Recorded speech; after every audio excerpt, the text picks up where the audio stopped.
Bazen tek bir gülüşüne sığıyor dünya. Yanağında beliren o çukur, o masum gamze, sanki bütün yorgunluğumu alıp götüren, beni içine çeken en tatlı kuyu.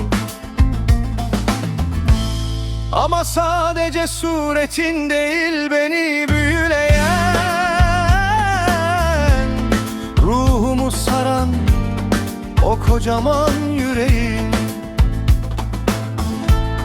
Bana her bakışında hissettiğim o sevgi, soğuk dünyada üzerime örtün yorgan gibi. Seninle sevilmenin ne demek olduğunu öğrendim. Gülüşünün kıyısında, sevginin tam kalbindeyim. Sen güldükçe ve beni böyle sevdikçe,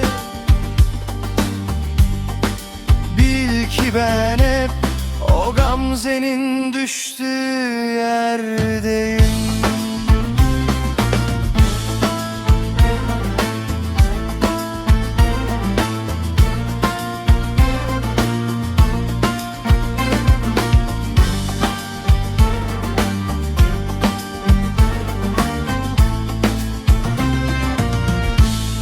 Bazen tek bir gülüşüne sığıyor dünya.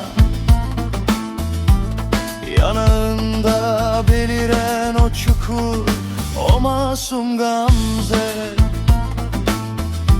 sanki bütün yorgunluğumu alıp götüren, beni içine çeken en tatlı kuyu. Ama sadece suretin değil beni büyüleyen, ruhumu saran o kocaman yüreğin. Bana her bakışında hissettiğim o sevgi, soğuk dünyada üzerime örttüğün yorgan gibi. Seninle sevinin ne demek olduğunu öğrendim.